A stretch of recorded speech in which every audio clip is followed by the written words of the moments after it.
اعوذ باللہ من الشیطان الرجیم بسم اللہ الرحمن الرحیم وَإِذَا طَلَّقْتُمُ النِّسَاءَ فَبَلَغْنَ أَجَلَهُنَّ، تو جب تم لوگ اپنی بیویوں کو طلاق دو اور پھر وہ اپنی عدت پوری کر لیں، فَأَمْسِكُوهُنَّ بِمَعْرُوفٍ أَوْ سَرِّحُوهُنَّ بِمَعْرُوفٍ، تو اب چاہو تو روکو انہیں لیکن معروف طریقے سے، اور چاہو تو انہیں رخصت کر دو وہ بھی اچھے طریقے پر۔ وَلَا تُمْسِكُوهُنَّ ضِرَارًا لِتَعْتَدُوا، اور دیکھو ایسا نہ کرو کہ تم روکو انہیں تنگ کرنے کے لیے۔ اچھا ذرا اس کی میں اور خبر لوں گا رجوع کر کے، ذرا اگر تو طلاق ہو گئی تو آزاد ہو جائے گی، غصہ اتنا چڑھا ہوا ہے کہ ابھی وہ غصہ ٹھنڈا نہیں ہوا ہے، رجوع کر رہا ہے اس لیے کہ اسے اور پریشان کرو، اسے اور تکلیفیں پہنچاؤ۔ تو اب یہ کیا ہوا، قانون تو اجازت دے رہا ہے لیکن تم نے قانون کا مذاق اڑایا، تم نے اللہ کی دی ہوئی اس اجازت کا ناجائز استعمال کیا۔ ہاں اگر بسانے کا واقعی ارادہ ہو گیا ہے تو ضرور تم رجوع کر لو، رجوع کا حق تمہیں ہے، لیکن اگر یہ نہیں ہے، پریشان کرنا ہے، فلا تمسکوہن ولا تمسکوہن ضرارا لتعتدوا، ضدہ ان پر زیادتی کرنے کے لیے، ستانے کے لیے۔ ومن یفعل ذلک فقد ظلم نفسہ، اور جو کوئی بھی یہ کام کرے گا اس نے اپنی جان پر ظلم ڈھایا۔ ولا تتخذوا آیات اللہ ہزوا، اور دیکھو اللہ کی آیات کو مذاق اور کھیل نہ بنا لو، ٹھٹھا نہ بنا لو۔ یہ اچھی طرح جان لیجیے، لا از لا and there can be law which has no flaw. Flawless law is impossible. اس لیے تقوی، اللہ کا خوف ہر جگہ پر بار بار، ورنہ تم اللہ کی شریعت کا تماشا بنا دو گے، ٹھٹھا بنا دو گے۔ وَلَا تَتَّخِذُوا آیَاتِ اللَّهِ هُزُوًا وَاذْكُرُوا نِعْمَتَ اللَّهِ عَلَيْكُمْ، اور یاد کرو، ذکر کرو، شعور کرو اللہ کے انعامات کا جو تم پر ہوئے ہیں۔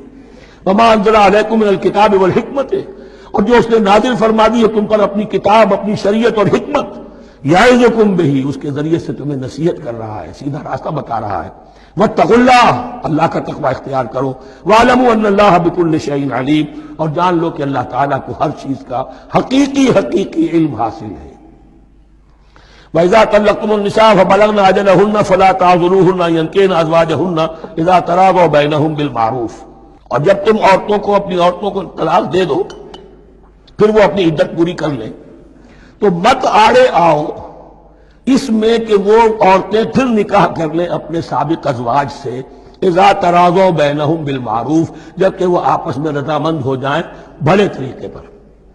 یعنی اگر طلاق مغلظ نہیں ہے، دیکھیے ایک طلاق ہوتی ہے بائن، پہلی طلاق، دوسری طلاق، یہ جب تک عدت ختم نہیں ہوئی طلاق رجعی کہلاتی ہے، اس کے دوران شوہر کو رجوع کرنے کا حق ہے۔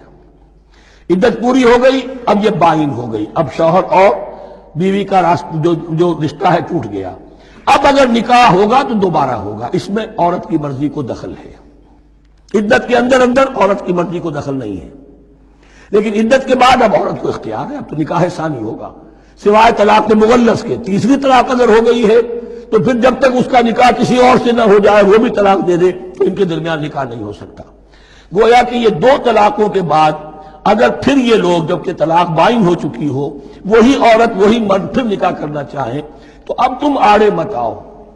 ہوتا کیا ہے، عورت کے بھائی ہیں، اب انہیں غصہ چڑھا ہوا، اس بدماش نے یہ کچھ کیا تھا، اس نے تمہیں ایسے ستایا تھا، اس نے یہ کیا تھا، اب تمہیں ہم شادی نہیں کرنے دیں گے اس کے ساتھ۔ نہیں، یہ کام تمہارا نہیں ہے۔ اگر وہ اذا تراضوا بینہم، اگر وہ باہم راضی ہو جائیں تو تم اب ان کے آڑے مت آؤ، بالمعروف۔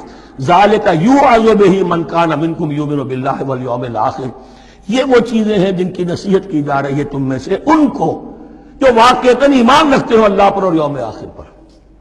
ان کے اگر ایمان ہی نہیں ہے، ان کے لیے یہ سارا جو ہے بحث کے آگے بین بجائے جاؤ کیا حاصل ہے، وہ تو پھر اس کو کوئی فائدہ نہیں پہنچے گا۔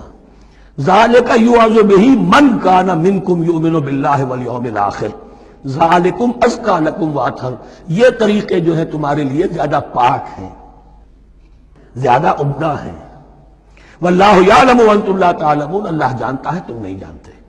اپنی عقل کو مقدم نہ رکھو، یہ اللہ کا علم ہے، اسی نے عورت کو بنایا، اسی نے مرد کو بنایا، اسے مرد بھی عزیز ہے، عورت بھی عزیز ہے۔ الخلق عیال اللہ، حضور نے فرمایا تمام مخلوق اللہ کے کنبے کے مانند ہے۔ اللہ کو تو اپنا ہر انسان، مرد ہو یا عورت ہو، محبوب ہے، پسندیدہ ہے، اس کی تخلیق ہے، اس کا شاہکار ہے۔